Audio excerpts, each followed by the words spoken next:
Welcome back, everybody. I'm Jamie. I'm Justina. And this is Just So You Know. Today, folks, we are talking about the children. I love it. Didn't mean to make that sound creepy, but no, that was kind of weird. We're talking about vegan babies, how to raise your children vegan, which is a topic that has kind of been lingering in my head for a few years now because I need to make sure my babies are vegan. They're going to be vegan in my belly. That's why I need my partner to stay on board because I don't want my children eating dead body parts. Absolutely not. And today we're going to be talking about children that want to go vegan, and even if you're not a vegan parent yet, how you can support them and also make sure that they are getting all the nutrients that they need to sustain a healthy, well-balanced plant-based lifestyle. Yeah, I think that's the thing. I feel like even for me, like obviously I'm vegan. I think I do a good job with having a balanced diet. However, when it comes to raising a child, especially like the infancy stage, it's just a nerve-wracking thing in general, let alone like making sure that the fundamental time period my child will be getting everything that they need in order to be a healthy child. Even though I'm pretty sure not feeding them dead bodies is like gonna make them healthier anyway. So totally. And we have Ashley and Sanwoo coming on the pod today. Mama vegan extraordinaire. Yes. You can check out her Instagram handle. It's Hey Ashley Renee. Hey. And she's gonna answer all of our questions about what it's like raising a vegan child, if you have a picky eater, what are some foods that you can feed them, also how to deal with school affairs and birthday parties. Stressful. That's the thing that holds me back from like wanting to jump in and have a baby. I thought it was like the financial thing, but now that I'm vegan, I'm like, I do not want anyone influencing my child in any capacity, let alone telling them it's okay, no one's gonna know, you can eat this cupcake with titty milk. Absolutely not. If it's not my titties, you cannot have that milk. Yeah. You know what I mean? It's so scary. It's like I will be the most worried mother. I'd be like, who is telling my child what, you know? Here's the thing. It's like I brought you into the world and I could take you out. I hate when parents say that. Well, it's like, you can take me out, but you're going to jail, lady. Well, you know, I'm not going to bring somebody into the world that's going to continue to abuse animals. We already have enough of those kind of people. Right. So if I am going to have a child, which by the way would not be for another 10 years, they would have to be vegan. I mean, I can't, again, force them once they reach a certain age. However, I do think it is important to tell children the truth. Right. And children are very smart. I don't think it will be a difficult thing in the beginning. I think once they are very like influenced by their peers and like have more time away from me, that's when things get tricky because children know that when they're eating an animal, like how many videos have we seen? They start freaking out. They're like, what? You're absolutely right. Children are naturally compassionate. They are. And if you were to take a child and put them in a crib and put an apple and a bunny rabbit with that child, they are going to eat the apple, not the bunny rabbit. But they might kill the bunny rabbit. By accident. By mistake. Because they're hugging them too tight. Yeah, they're like, yeah. Not fun fact. I actually did that to my mom's dog when I was like 3.5. What? Oh my God. It was the most traumatic experience of my life. My mom, still to this day, I don't think she's forgiven me. My mom had this beautiful long-haired Chihuahua, and it was around Christmas time. She was pregnant of my brother, and I was playing Ring Around the Rosie with the dog. I kind of blacked out because I remember seeing her face, and I don't know if I was like evil or I just didn't understand that she was no longer like capable of like, you know, like dealing with me spinning her around, and she died. And I told my mom, I was like, Precious is sleeping. And my mom was like, Okay, moral of the story, do not leave your children alone with animals. Yes, that and also this is why I am the way I am, and I'm very protective with animals because I fucked up. And I've been working really hard to compensate and make up for that childhood error in my life. sadness. Well, you are doing a lot of really great work now, and accidents happen, but as parents, we do need to make sure, well, not we, I'm not a parent, but No. parents need to make sure that children are monitored because they are children, and children learn by example. Exactly. Children, they look to their peers. They mimic their behavior. They mirror their actions. That's why it's really important to, when you're speaking even around children, to speak positively, to 1,000%. show them that you respect the planet and the world. And by being vegan, that's a really, really great start. I remember my aunt used to talk negatively about herself after a photo was taken. And she would say, oh, I look so fat. I don't like this photo. I don't want to take photos anymore. And her daughter now does the same thing. I know. It's so toxic. You have to be so careful. Absolutely. I mean, I wish that when I was a child, my parents had been more honest with me about where food comes from. Yeah. Because I remember asking, and it was just kind of like, this is what we eat. Don't worry about it. They didn't tell me that animals are kept in factory farms, that they suffer violent deaths. And I think if I had known that as a kid, I would be very averse to eating these products. And the first time that I had come into contact with where food comes from, and the first time I even thought and associated my food with a living animal was when I was on a highway in Indiana. I was visiting my grandparents for a summer, and I was in the car with them and my dog, and there was a big metal truck that drove alongside us, and inside the truck were pigs. Oh no, you saw that when you were a kid? I was 13 years old, and their little eyes were just peering through the holes in the truck.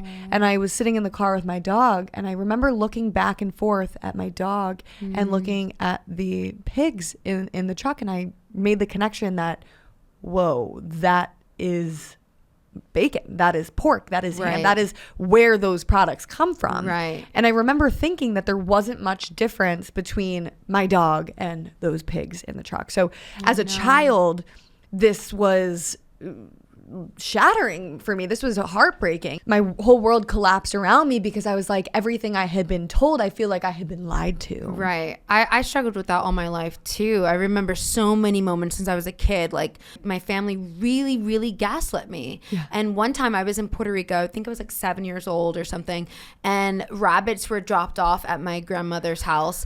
And I was so excited, and my cousin was like, don't get too comfortable. Like he was like, don't get too attached, basically. And I was like, what do you mean? And he was like, grandma's gonna kill them, that's what we're gonna eat. And I lost my shit. I was so mad at her. I refused to eat. Grandma's a murderer. Yeah, I was like, wow, she's gonna fucking kill them. Then you take it a step further, and then after my experience with the pigs on the truck, I went to my pediatrician, and I had a checkup. I guess we did like yearly checkups, and I remember her saying to me, Jamie, first of all, you're severely underweight. Second of all, I was not. She was like, but she used this as an excuse to tell me not to go vegan, or I think I wanted to go vegetarian at the time. And then she goes, you definitely need to make sure that you're eating eggs for the folic acid, because if you don't eat eggs, then you'll end up with a soft spine, and that could mean that your back could collapse. I'm like, what the hell? Or no, actually what she told me is that when I go on to have a baby, if I don't have enough folic acid, that my baby could come out without a spine. This is what she's telling me as a 13-year-old kid. You can only imagine. And this is traumatized. This is a doctor. Yeah. No. Doctors don't know what the heck they're talking about when it comes to nutrition. I think more people are understanding that. And I'm pretty sure that it's such a scary, sensitive topic for mothers who want to be vegan, or even if they weren't vegan and they're pregnant, they're like, you know what? I want what's best for my child. With all this knowledge I've attained, I want to go vegan. But I'm sure there's a lot of judgment and a lot of scariness with doctors influencing these new mothers. Yeah, you can't blame my mom for then being like, no. Jamie, you gotta eat this. Right, this is what Dr. Sue is saying. And right. So this is what, but I did go at the time vegetarian I think I was vegetarian for a year. And then all these voices in my head kept getting to me, and almost like making me believe that I felt weak and that I was too thin. And it got to me where I was like, wait, do I not feel good? And do I feel this way? And I think I felt fine. It's the mindset. It's the mindset. And I wish more people knew that. But there aren't that many resources. So I'm really excited to talk to Ashley. Absolutely. Let's bring Ashley Insanwu on the podcast to answer our pressing questions about how to raise a healthy vegan child and also deal with some of the social pressure surrounding this topic. Hi, Ashley. Hello. How are you doing? We're great. We're so happy to have you here today. I'm happy to be here, and I loved everything that you all just mentioned. I resonate so much with, your fears and your concerns and just the idea of, wanting to raise a child vegan and, the kind of like the fears that come along with, okay, well, I know I'm vegan and will I be able to raise my kid that way? Because I don't want to bring a kid into this world if they're just going to go off and, do all the things that I don't believe in, the things that I'm like ethically against. So I completely understand. And I am more than happy to kind of share my own journey and some of the advice that I've gained along the way, some of the knowledge that I've gained along the way. Well, I have a quick question. So were you vegan before you became a mother? I absolutely was. Yes, I have been vegan since 2016. Amazing. That's when I first went vegan. And then I just obviously continued that when I was pregnant and when I had kids myself. Full-on vegan pregnancy. Full-on vegan pregnancy. I mean, so many people have gone back to eating animals because they think they need iron or they feel like they're craving that. Can you explain? Yeah, what was your vegan pregnancy like? Super weird. So I know, pregnant people are not a monolith, so not everyone's experiences are the same, but I had no craving. So a lot of the things that have come up, or a lot of the things that women say that they experience during pregnancy, I didn't really experience that. Now, both my pregnancies were a little bit different, but with both of my pregnancies, I had no cravings for anything. So I know with my second pregnancy, I was turned off by food just because I was a little nauseous in my first trimester, but that was it. As far as cravings, I didn't have anything. And it's very easy to get the nutrients that you need as long as you're taking your prenatal vitamins and you're eating the correct foods, and I always tell people, like, we don't have food requirements, we have ingredient requirements. So you have to understand nutrition and you have to know what nutrients that you need when you're pregnant, even when you're not pregnant, and then understand what foods supply those nutrients. And if you can't find the foods that supply those nutrients, then you get them from supplements. And that's what prenatal vitamins are for. Well, quickly, can you just let us know what a day in the life of a pregnant vegan woman, what that looks like? Okay, so, and this is another kind of myth. So it might not be the answer that you expect, but I think we grow up kind of being told this lie that you're eating for two. You're not eating for two adult human beings. You're eating for yourself and a person that's inside of you that's so tiny, like this small. So even that in itself is kind of a myth, right? Like you really only need like an extra, and of course you would need to go over this with your OB or your dietitian or nutritionist, but you really only need, so many extra calories when you're pregnant, and it's not the amount that you think it is. So, for me, I remember I did like a whole YouTube video on this, on like what I was eating in a day when I was pregnant. And it was basically the same thing that I was eating when I wasn't pregnant, but then just adding in like an extra snack for those extra calories. And that was, I think, an apple with peanut butter or avocado toast. So in order to get those extra calories, which again, weren't that much. I can't remember if it was 150 or an extra 300, but it was like a certain amount of extra calories that you need to eat when you're pregnant. And it's not an insane amount more. And that can be met, with a simple snack. So really, it's just what you would typically eat when you aren't pregnant. Hopefully you're already eating, a healthy plant-based vegan diet. And so you just want to make sure that whatever you're eating is very nutrient dense. So you want to make sure that you're getting those. And when it comes to like iron and folate and those things, those are found in plant. You can get those from plants. You eat those dark, leafy, lean vegetables. You make your salads and then, of course, put your protein packed items in it. Like you can make a tofu salad or a bean salad. There's so many things that you can just add into your meals to add more nutrients, whether it's chia seeds or, ground flax or hemp seeds, nut butters. There are so many things to add more nutrients to your meals. And it doesn't have to be this big complicated thing. Well, people think that animals are a reservoir of nutrients where that they have to eat animals to get those nutrients. And the truth is that the animals that people eat they got all of their nutrients from plants. I know. So why not just go directly to the source. And have clean ingredients? I mean, when you were talking about feeding a little tiny person inside of you, when you eat animals, you are eating that fear, that violence, that suffering, the cortisol, the hormones that go into that fetus. Yeah, heck no. It's a no for me. What about parasites? They actually tell pregnant women not to eat fish. Yeah.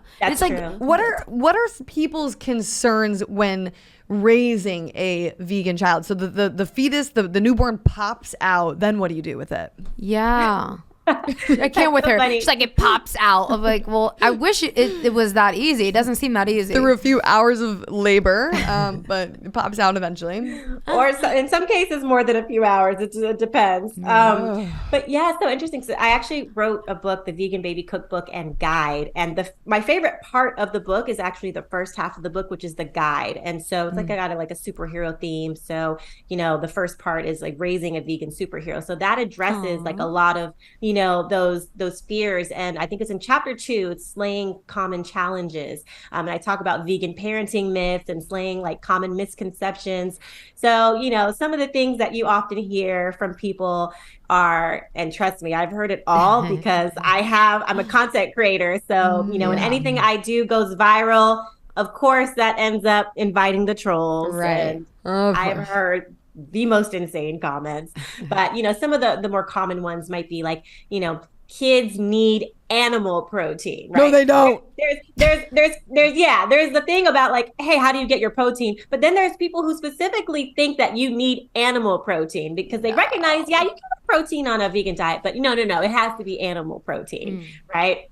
But that's not true. And then there's those pervasive myths about, amino acids, which, and I wrote about this in my book, like that's not actually entirely true in terms of, not being able to get all the amino acids on a plant-based diet.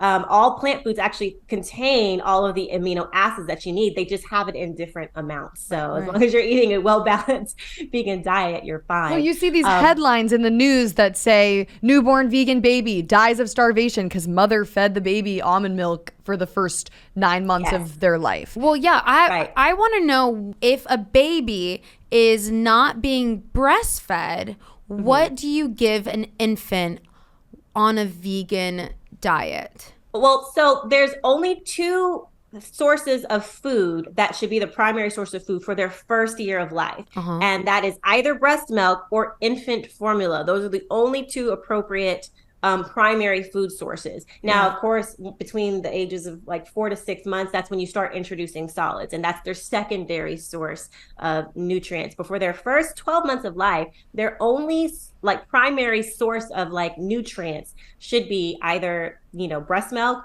or infant formula. Those are the only 2. And then everything else is complementary. Are there really good, clean, vegan formulas? So that's an interesting question. So again, it really depends on where you live, right? So here in the United States, it's a lot more difficult to get your hands on a good, clean, vegan baby formula. If you want a good, clean baby formula, you're going to have to go through a third party and get it from overseas. Okay, right? I'm taking notes. Yes. So Australia actually has a brand called Sprout, and I wrote about this in my book. It's called Sprout, I think Sprout Organic, and they became like the first plant-based vegan organic like baby formula available to purchase. And you can probably get it through a third party and order it and have it shipped to the Black United market States. ship. Yeah. I'm flying to Australia, stocking up now. It's very interesting, like the comments you made about, baby formulas and the ingredients. That whole industry is very shady. Evil. Okay. So, we're talking about meat and dairy industry and all these powerful industries, right, that are preventing us from progressing as a country here in the United States, where I live. And it's the same thing. The baby food formula industry is just as powerful, right? So they actually, you know how corporate lobbying works, where you can lobby the government, basically, kind of influence politicians with money and donations to their campaigns to kind of sway how they pass legislation. Baby formula companies do the same thing. And they pay politicians to try to prevent them from passing progressive laws like paid parental leave. So both, for dads and moms, not just the maternity leave, but also parental leave for the fathers as well, which is something that other countries have, but the US does not have. And a lot of people don't even know what they're missing here in the United States. Yeah, because they don't care about the women. Your baby needs skin to skin. Yes. Okay, whether it's and mom and dad. And yes. I mean, that's super, super interesting. So you're saying that you kind of have to do your research when it comes to the baby formulas, but ultimately there are plant-based, organic, vegan formulas. Hopefully they don't break the bank, but breastfeeding is probably one of the better options if you can. If you can, right? Because not all women can, but if you have the ability to, which I know, not everyone has the privilege of being able to breastfeed or they have to go back to work, and it can be very difficult. But if you can breastfeed, it is the best source of nutrition for your child, because when you breastfeed, like the saliva interacts with, your baby's saliva interacts with your body and literally tells your body what they to need. give them. I read about that. But do they like bite your boob sometimes? They may be later on. So when their teeth come in, some women, again, like not everyone's experience is the same. Like my kids didn't bite me, except with my first child. He bit me one time. It startled me so badly. I let out a scream. He got scared. He was like, okay, never again. He never bit me again. I think I startled him when he startled me. Good. And he felt so bad, and he never did it again. Yeah. That's nice of him. So what challenges have you actually faced in raising vegan children? It doesn't seem, besides the biting, it doesn't seem breastfeeding was an issue. Besides, they seem to be healthy. So what challenges have you actually faced? Yeah, so really the main challenge is the fact that we just don't live in a vegan world. So you just have to go the extra mile with trying to make sure that, your child sticks to these values that you're raising them to have. Right now I have a 3-year-old and a 10-month-old. So who are adorable as cluck. I looked on your Instagram. I was like, wait, these are her children. They need to be in commercials, like they're glowing from the plant with their big cheekies. You're so cute. Oh, thank you so much. I love them to pieces. So and the challenge is kind of raising them in a non-vegan world. But the good news is, even though vegans comprise only a small percentage of the population, the number of people ditching meat and dairy is growing, and the public perception of veganism is shifting, not as fast as I would like it, but compared to, like, say, vegans in the 80s, I'd say that things are getting a lot easier, and that includes raising vegan kids. So some of the challenges that you might face raising a vegan kid, it really just stems from like those like societal pressures, like, because we're social creatures, right? So we often seek validation from, other family, from our families, our peers, our communities. And when you don't really have a community of like-minded individuals who are raising their kids the same way, you might internally feel like you're being judged, even when you're not, right? Like there are times when, because like one of the myths, right, about raising a vegan kid is that, veganism is going to stunt your child's growth. Right. I would find myself at times just questioning, whenever I would drop my kid off from school, just kind of subconsciously comparing his height to other kids. And no one but even though no one's really thinking that, right? Like it's just all in my head because I know those are like comments that I've gotten or comments. Those are like, myths that persist about vegan children. Meanwhile, I know he's growing just fine. He's like an NFL player compared to all of the other ones. Yeah. Well, have you had any, I know they're very, very baby, but do you talk to them about like what happens to animals? When is the right time to do that? Yeah, when is the right time to do that? So, with kids, all kids are different. You have to approach them on an individual basis. You have to kind of know the child. But to me, in my opinion, I feel like you can start talking to them as soon as you want, like when you're pregnant, when they're born. The best way to do that to me is through books. That's how you kind of like start to get them thinking about it. I mean, from a very early age, with both of them as infants, I was reading them books about veganism. One of my favorite books, this is actually one of my oldest child's favorite books, he's 3, it's a book called Happy Animals, Friends Not Food. Just that title alone, he would like repeat that sometimes, like when he was around food, because he would be like, friends not food. Animals are not food. Or like you give them like a simple concept they can grasp, like we eat plants, not animals. Exactly. We don't eat animals. And literally, I'm telling you, like, people underestimate how smart kids are. They are sponges. One of you said that earlier. Yes, they are. Like, children are so freaking smart. Be careful what you say. No, they're so smart. They are. I think kids are sometimes smarter than adults in a sense that they can connect so much deeper with their empathy. Exactly. I mean, sometimes I talk to adults and I'm like, look at what happens to animals. Like, isn't this horrible? And they're like, yeah, it's bad, but I'm going to go to Chick-fil-A. And then you tell a kid this. And they're like, no. And they're horrified. And then they go around and they, tell their friends and they're like, no, you shouldn't be eating this. So it kind of ties back into the social pressure. What advice would you have for parents when it comes to school events or birthday parties or even bullies at school that might be going up to your kid and being like, why does your lunch look different than mine? Oh, yeah. I have tons of tips. But just to circle back real quick, I just wanted to say this story real quick, because the other day we were at a restaurant and, the waiter was asking my child what he wanted. And there was something on the menu. It was like, plant-based chicken and waffles, right? And I told him to say what he wanted. And he said he wanted the waffles. And I was like, yeah, so he wants the plant-based chicken and waffles. And he said, no chicken. And I was like, oh, no. I said, don't worry, it's not real chicken. So he gets it. And he's 3. Oh, so again, make me cry. Don't underestimate these kids. Cute. He's 3 years old and he gets it, and books can really help. So now, kind of shifting into schools, holidays, social events, all those things. Right. So yes, that can be a source of fear for many. When it comes to, let's say, birthday parties, right? If it's one thing that I have noticed at every single birthday party that I've gone to, it's the same menu. Right. It's pizza and cake or cupcake. Yeah. And then sugar bullshit. Yeah. I'm like, these are children. What the heck is wrong isn't it with you? hard for the child to see the trauma on the plate and know where it came from, and then or just feel excluded? I would think that kids would just feel like, oh, I can't do it. I know your children are very young, They're very young. like, have you experienced that already?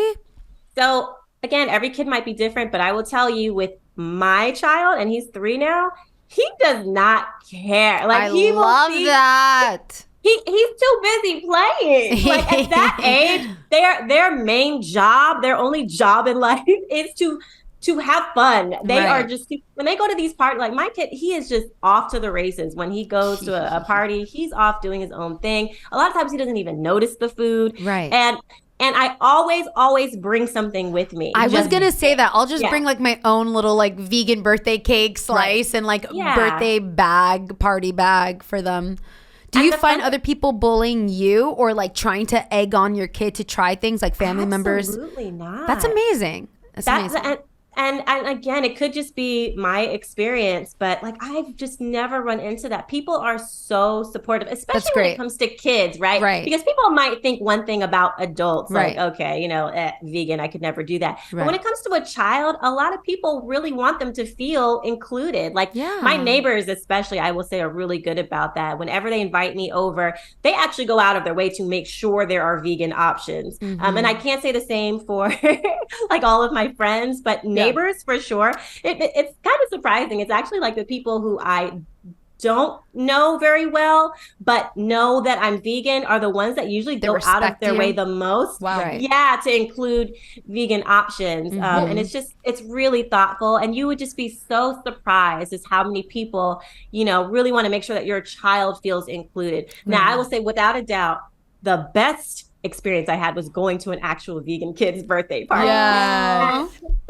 Oh my goodness. When I tell you, I arrived and I didn't have to bring anything and I didn't have to like police my child and like make sure that he wasn't like, going off and getting things that weren't vegan. Everything was vegan.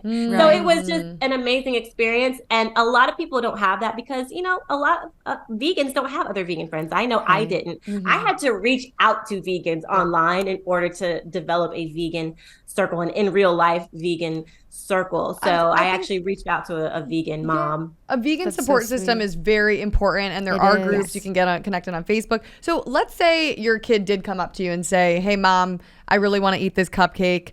They're having these cupcakes in school." What would you do, and how would you handle that situation? Yeah, so my situation is a little bit different because I have such little ones where they're just so, and because I don't cook with a lot of sugar, they actually don't have like that craving. Yeah, they don't have that craving for like, really sweet things. Even when they do try something sweet, like my oldest, he's just like, whoa. Yeah. He's like, I don't like, he actually sometimes is like, I don't like this. That's amazing. Because like a lot of times, even when I bring a vegan option, like a vegan cupcake, it's actually just a muffin that I made, a not very sweet muffin with, I put some like icing on top. Yeah. So for older kids, I'd say it's a little bit different because you can actually show them documentaries. You can, explain the why behind it. And I think they're a lot less likely to want to break from that. Like a lot of vegan parents that I've talked to have older children, because they talk to them so much about why they're vegan, they're not even interested in it. Like they're little like activists themselves. Like they talk to their friends and they reverse it. Like instead of them feeling peer pressured, they put the peer pressure on their friends and educate them on why they shouldn't be doing it. And there was actually a book that was written by a vegan kid for vegan kids. And I highly recommend this for parents. It's called 50 Comebacks for Vegan Kids. Wow. Right? So like on the cover, you see things like you need meat to be strong, but humans are carnivores. What I eat is a personal choice. Humans evolved to eat meat. Where do you get your protein? He took all those, common like peer pressure type statements that people like other kids might make to kids. And he came up with the perfect comebacks for each statement. So he any was like, I'm tired of this shit. He was like, I'm going to write a freaking book. Everybody should read this. Yeah, that's so cool. And that I think can really help older kids like navigate the peer pressures that they might be feeling once they're that age. It's really about reversing it, know, and and it's really instilling that confidence into your kids to make sure that they are, living their lives based on their value system and not what other people are telling them, this is what you should be doing, or why don't you just try this, it's just a little cupcake, but if you can teach your kids to just like really, tap into that confidence and really instill that confidence in them, they'll be able to resist that peer pressure. But I think this book can really help. It's a really nice practical resource for kids once they get to that age and they're, they're being tested by their social circles. That's amazing. Is your partner vegan? He's plant-based. He's plant-based. How does that work? Like, what advice would you have for people who are in a relationship who may be having babies and their partner isn't fully vegan? Woo, that can be. I can honestly say that that's probably a very difficult one. I actually know somebody who reached out to me about this very topic, and she actually ended up divorcing her husband because she was vegan and he was not. And they had those difficult conversations before having kids, and she came to the conclusion that this was not somebody that she wanted to have kids with, so she got out of it before it got to that point. So for some people that can be a real challenge when your partner is not on board. But I will say, like, if you have a partner who's not vegan, it's really going to take a lot of discussions, like open, honest communication, and just stating it clearly and being firm, like, this is how I want to raise my child. Right. And here are the resources that are available to help you feel comfortable with that. Because honestly, if somebody is not comfortable with you raising their child vegan, right? Because, maybe they're not vegan and then you're vegan and you want to raise your child vegan. You have to get to the heart of it. Like, why does that make you uncomfortable? Right. Okay. If it makes you uncomfortable because of nutrition, okay, here are books, here are resources, here are vegan dietitians who specialize in children that can help you understand why it is actually okay. Because even my husband, being plant-based and not vegan, he was a little nervous too at first, but I educated him. And he's a Virgo. He is, type A. He's like, but give me the facts. He wants the facts. So I laid all the facts out for him, and any discomfort that he had, I had a resource to share with him to quell those fears. And that really helped. Amazing. People respond to facts. So Right. if you can present the facts to them and make them feel comfortable with it, I think you will be fine. But again, to your point, you said earlier about like kids being sponges and they copy. You want to be careful with if your partner is not vegan, Right. because, like my husband, right, not being fully vegan, but he is plant-based at least.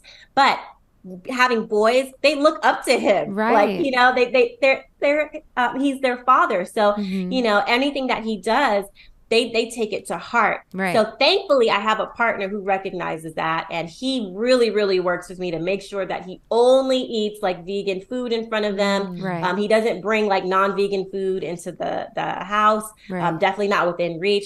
So and that's why I say he's plant-based. He's not fully vegan in the sense that he doesn't like adhere to like the lifestyle, but as far as food is concerned, he's on like his vegan diet. It's probably making him a better with his lifestyle, knowing that he has these little two munchkins looking up to him and making those connections even deeper, going, wow, I don't want my kids to have negative energy or contribute in this way. I want them to be strong leaders and male leaders at that. Yeah. And I think, when it comes to a vegan family and it comes to supporting your partner, and I think that there is, he's probably learning a lot from you and learning how to cook delicious meals. And so that all being said, let's say you're in a situation where you are a parent that is just learning about the food system and you are transitioning to being a vegan, and your family is not yet there, but you're the cook and you make the meals, but you have picky eaters in the household. How do you navigate that situation, and what are some easy, yummy meal ideas for children? Sure. So children love to snack. Okay. Like I said earlier, their main job is to play and have fun. They are curious. They're ready to explore. So if you have picky eaters in the house, think of snacks that you can make at home that are super nutrient dense. So you make sure that they're getting all they're meeting all their nutrient requirements in snack form, because it's something that they can eat really quick and go back to their main jobs, which is to play and have fun. So we're talking, I like to make muffins. I like to make pancakes that are made from like oats. And so they're getting, the iron, they're getting the zinc, they're getting the fiber and, the healthy fats and everything from all these like different ingredients that I'm putting into the pancakes, versus just maybe making some Bisquick, I don't know, whatever the brand is nowadays that people use, pancakes. I'm making them from scratch. So like I'm making them from scratch, and I'm using the ingredients that have all the nutrients that they need in it.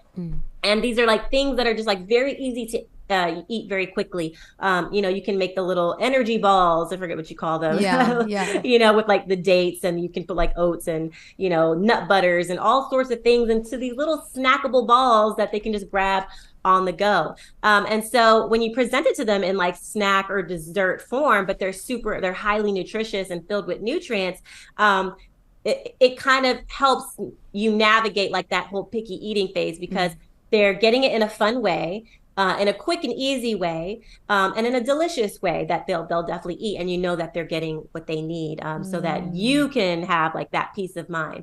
And then when you have picky eaters in the house, honestly, I feel like the best way to just make everyone's lives easier is to just cook one meal for the whole family. Right. I think people kind of go about raising kids and like feeding kids like they're separate, right? Wrong from the beginning. When you approach it as I have to make them baby food, Right? Don't look at it that way. Like they're just little versions of us. They can eat what we eat. I remember when I switched to a plant-based pediatrician, and when I went to her, the first thing she said is like, what is your kid eating? And I'm like, oh yeah, like I'll make like these little purees, and I do this, and they're like, why isn't he just eating what you're eating? And I was like, that's a good question. That's He's like, good question. When you make dinner, just give him a smaller portion of what you're eating. And that changed the game, because now I'm making highly nutritious meals for myself, because I want to make highly nutritious meals for my kids. So we're all eating really healthy, and we're all eating together, and I'm not having to make like all these separate meals for everyone. We're all eating great food, and we're all eating it together. I love that. I love that. In France, kids like are known for being really good eaters, and that's because they kind of like approach it that way. Like they don't really do like kids meals. Like if you go to a restaurant, they don't have kids menus. Yeah, they eat diversely, and they eat at the table with the family. Ashley, you are an amazing mother. You have inspired me. You've made me feel like it is possible to raise my possible future baby vegan from the start, and I will be following you and obsessing and saving all of your stuff. Yes, me too. Thank you. Seriously, thank you. Where can everybody find you? Yes, you can find me on Instagram and TikTok mostly. My handle is Hey Ashley Renee, and I'm the author of the Vegan Baby Cookbook and Guide, and you'll find over 100 recipes in there if you are clueless on where to start, as well as all of the tips that you need to help you navigate raising a vegan baby and all the challenges that come along with it. And I have all the tips for helping you make that happen. Amazing. Well, I'm buying that book now for me. Yeah. Just prepping myself. She's my little vegan baby. Me. Okay, bye. Thank you so much, Thank Ashley. you, Ashley. She's so cute and awesome, and her babies are freaking adorable. I'm not lying. Yesterday I was looking at them and I was like, screaming. My cats were like, what's going on? So cute. I can still love babies from afar. I don't really need any right now. But you can be a good auntie, and give vegan snacks and vegan meals. And whenever you see little kids, you can still talk to them about it. Yeah. Oh, I'd love to talk to them about, the animal rights and make little activists out of them. Yeah. What else are they good for? No, I'm kidding. To snuggle, to give kisses, to sing songs. I think another fun way for children to like get those seeds planted in their heads is singing songs. Like when she said we tell them like we don't eat animals. I was like, we got a song. We don't eat animals. We don't eat animals. We don't eat animals. No. And you guys can go follow Hey Ashley Renee for resources. You can also follow Plant-Based Juniors, Vegucated Family Table, and at PETA Kids is a great resource too. Love that. So, it's out there, y'all. It's out there. You'll find if you want to look into supplements, there are supplements for kids. There's really yummy and delicious gummy ones. Oh yeah, I'm gonna look into that. Yummy and delicious gummy ones. Love it. Love it. Vegan babies for the future. For the win. My child, her name is Daisy Dukes. Yes. She stands on all fours, and she's not a stripper, by the way. Whoa. Even though we named her Daisy Dukes. No one was thinking that, Jamie. Only you go there, okay? I think everyone understood it was probably a dog. Why would they assume that? You did. Okay, well, I did say on all fours. Well, Well, she is my child. And, Right. I think this is another episode on vegan pets. But, Right. it is possible, and you'll feel better. You're going to thrive and survive. It is possible in 2024 to live a life that causes less suffering to other living beings. and you get to be honest with your child. My one regret as a vegan is not doing it sooner. And I truly, truly wish that my parents had been honest with me, because I think if more people really know what goes on in the food system, they would be appalled. Right. They would be very saddened by it. So thank you guys so much for watching. You know where to find me. I'm at It's Jamie's Corner. I'm at Justina.Justina. Follow Just So You Know podcast. Comment, share, let us know what you think. And if you have any other vegan tips as a parent, drop them in the comments below. And definitely check out PETA Kids and PETA. And until next time, guys, you know the drill. We'll be back. We'll be back. We'll be back. We'll be back. Whoa.